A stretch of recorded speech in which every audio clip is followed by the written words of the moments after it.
Okay, so back again for another deep dive. Hmm.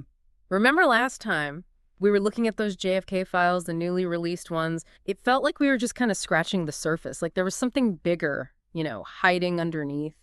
And today we're going right for it. The big question: what was the government hiding from us? This isn't just history, right? This is like trying to unlock a secret, a really big one. Yeah, absolutely. And we've got some specific documents we're going to focus on today, ones that kind of hint at things that maybe, well, weren't meant for the public eye. CIA memos, internal letters, stuff like that. We're putting the pieces together, seeing if a pattern emerges, seeing if there's a story the government didn't want us to know. So let's jump right in. This 1982 memo, it talks about a Soviet official, Valeriy Vladimirovich Kostikov, based in Mexico City. He had all these different roles: translator, consul officer, attaché, and it even mentions that he tried to get close with a U.S. government employee. I mean, right off the bat, that's interesting, right? Especially when Yeah, we're trying to figure out what they are hiding. it is. And the timing of it all. See, Kostikov had two stints in Mexico City. The first one ended in '61. The second one, well, that was happening when Lee Harvey Oswald went to the Soviet embassy there, Yeah. September, October of '63. You remember? He wanted a visa, wanted to go back to the USSR, and guess who handled his request? Kostikov. So right there, you can see why this is so important. It's like a huge red flag, and here's where it gets really interesting. The memo says, flat out, no information indicating any relationship between these individuals other than Oswald's visa request. It's a denial, right? Like, nothing to see here, move along. But I want you to think about this. In the world of spies and secrets, do you really believe everything you read? Exactly. It's that classic line, nothing to see here, that makes you want to look even closer. They're denying it so strongly it makes you wonder what they're trying to hide. And you have to remember, intelligence agencies aren't exactly known for being completely open and honest. They might not be lying, but they might not be telling the whole truth either. Yeah, like leaving out key details, things like that. And it gets even more intriguing because the memo talks about what Kostikov was doing later on, communicating with communist groups in Mexico City, a sudden trip to Havana in '69. When you think about what happened with Oswald 6 years earlier, I mean, it makes you wonder, right? Maybe there's more to those connections than they're letting on. And remember, this is the Cold War. The U.S. and the Soviets, always playing these mind games, spying on each other. So yeah, Kostikov talking to communists, that fits. But the Havana trip, that's unusual, especially for someone like him. Makes you think, was there something going on behind the scenes? Something connected to those earlier events with Oswald? It's like trying to solve a puzzle with missing pieces. And then there's this whole thing about Kostikov leaving Mexico, Uh-huh. September '71. It was sudden, unexpected. The memo even mentions a rumor that he was liquidated. I mean, that's a pretty serious claim, don't you think? It is. And even though the memo calls it a rumor, the fact that it's even mentioned is telling. It means there were whispers, questions about what happened. Like maybe there's more to the story than they're telling us. Mm. Did he just get transferred? Or did Right. something Okay. worse happen? They don't give us a clear answer, which makes it easy to speculate. Okay, so maybe there's something more to Oswald's Soviet connections. But then there's this other document, and this one's about missed warnings. A guy named Sergyj Czornonoh, he claims he had important information about Oswald. And he says he told the American vice consul in Sofia, Bulgaria, back in August '63. That's months before the assassination. This is the part that makes you wonder, could they have stopped it? Could someone have intervened if they had listened? We have this letter from Sorno, written in '78 to the British ambassador in Washington. He says, point blank, that he told the U.S. government about Oswald, about his plans to kill Kennedy. Imagine that, Yeah. knowing something like that was going to happen. Months in advance. I mean, if that's true, that changes everything. And it wasn't just one person he told. He was interrogated in London that same year, '63, about all this. And he kept trying to tell people, the FBI, the Senate committee that investigated the assassination, even President Carter. It's like he was desperate to be heard. Why do you think they ignored him? Yeah, why wouldn't they listen? Mm. You can feel the frustration in his letters. It wasn't just a one-time thing. He kept trying for years. Did they think he was lying? Or did they just not want to hear it? Hmm. Did his story not fit with what they already believe? Sure. It makes you think, what if they had taken him seriously? What if they had investigated his claims? It's like they were so focused on one version of events that they didn't want to hear anything else. The good news is his information didn't just disappear. We have these other documents. They show that a guy named D.H. Jones, he worked for a company called GML Blackburn Kane. He was forwarding Sorno's letters to the FBI and to their main office in London. So someone knew about it. Right, someone was aware. But did they actually do anything about it? Did they investigate his claims? Did they even talk to him? We don't see any evidence of that. And that's a huge problem. It makes you think that maybe they were deliberately ignoring information that didn't fit their narrative. And then there's this letter from the Legal Center for the Disabled. They're acknowledging Czornonoh's letter, but they also mention that he had problems with the police, with the FBI.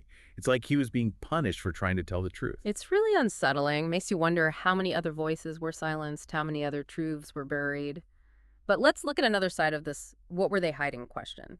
We've got a memo from '68. It's about how the CIA reacted to people criticizing the Warren Commission, specifically an article by Edward J. Epstein. This one gives us a peek behind the curtain.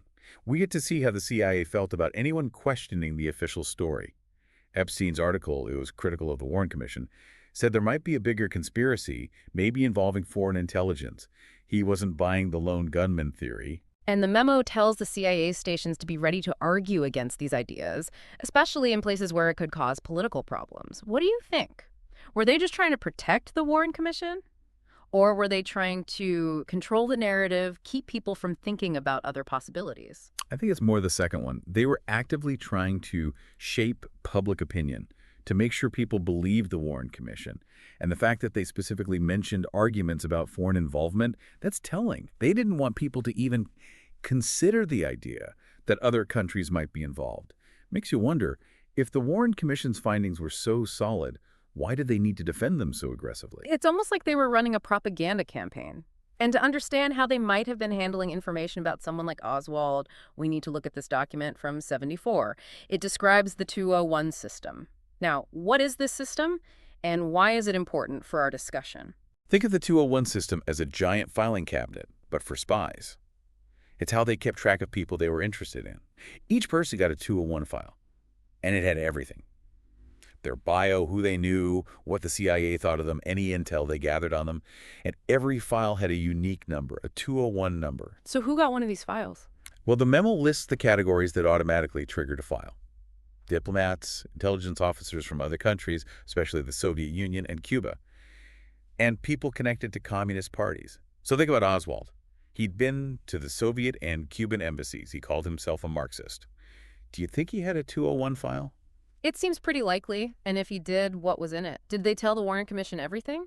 Or did they hold some things back? Knowing about this system, it makes you realize how much information they were collecting and how much of it might still be hidden. That's the key point. They were watching people like Oswald. The question is, what did they know and when did they know it? Was there something in that file that could have changed the course of history? Now let's shift gears a bit. This memo from '68, it's about communication with Sir Charles Spry, head of ASIO, that's the Australian intelligence agency, like their FBI. This shows that the investigation wasn't just limited to the U.S. They were sharing information with other countries. And this memo, it mentions a letter from Spry to the CIA station chief in Melbourne. It was a sealed letter, which means it was top secret. And it was about the Warren Commission.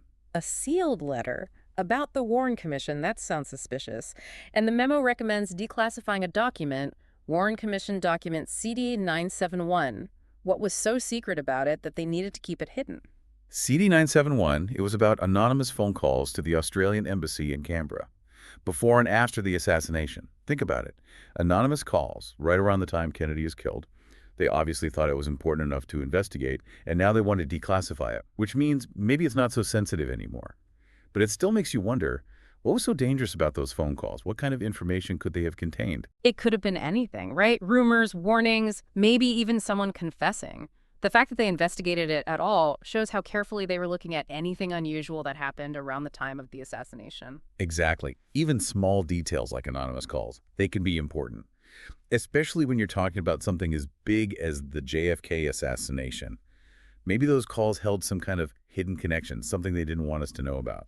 And speaking of small details, there's this other message from '62. It's about a blue Buick seen near the house of a Soviet guy in Australia, H.E.H. Sarpanesky. It doesn't seem connected to the Kennedy assassination at all, so why is it in these documents? And why should we care? Well, this was before the assassination, but it shows how the intelligence agencies were working at the time. They were spying on people, even for things that seemed pretty minor. They wanted to know who was in that car, what they were doing there. It just shows you how much surveillance was going on during the Cold War. They were collecting tons of information, and some of it might be relevant to the JFK case, even if they didn't realize it at the time. Yeah. It makes you wonder, what else were they watching? What other information might they have that could shed light on the assassination? So we've got these Soviet connections, maybe warnings that were ignored, the CIA trying to control the narrative, this whole system for tracking people, and just this constant surveillance. It all adds up to this feeling that there's more to the story, that there's something they're not telling us. And these documents, they don't give us all the answers, but they raise some really important questions. It's like they're giving us a glimpse into a hidden world, a world of secrets and conspiracies. And it makes you realize how difficult it is to uncover the truth, especially when the government is involved. Okay, let's take a minute to go over what we've learned. We talked about Oswald's possible links to the Soviets, maybe some warnings they missed, the CIA trying to control the story, the way they tracked people, and all the spying that was going on. And the big takeaway here is that these documents, they don't prove a conspiracy, but they do make you think. They show us that there's a lot we still don't know about the JFK assassination. And they make you question whether we can ever really trust the government to tell us the whole truth. So here's something for you to think about. What if the government is hiding something? What does that mean for us? How can we trust them? And how can we ever really understand our own history if we don't have all the facts? I encourage you to keep digging, keep reading these documents, keep asking questions. The truth is out there, and it's up to us to find it. Thanks for joining us for another deep dive.